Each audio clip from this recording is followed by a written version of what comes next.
আজকে প্রত্যেকটা ঘরে ঘরে স্বামীরা নির্যাতিত, পুরুষরা নির্যাতিত, মা বোনরা টিকটক নিয়ে ব্যস্ত।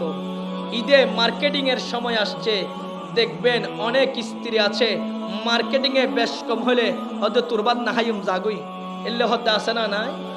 এতের জমানার মা বোন কল জামান নাম্মান পর্যন্ত মুখত নলে তুদে বরখালাফ হইব, আদবের বরখালাফ। আর এখনের মেয়ে ফক কলে একটা কিছুত্তন কিছু হইলে জামাইয়ের বাদ নখাই বহ দিলে মেয়ে আছে না নাই, আর হুজুর এখন না আছে না নাই। তালাক জামাইতে দিয়া নভরে মেফা বুজ্জাঙ্গুল দেখায় জাগুই হতাহন বা ঠিক কিনা। অথচ আমার নয় বলছেন উম্মত শুনো শুনো, ইসলামের মধ্যে দুইটা কাজ জায়েজ কিন্তু নিকৃষ্ট, জায়েজ কিন্তু নিকৃষ্ট।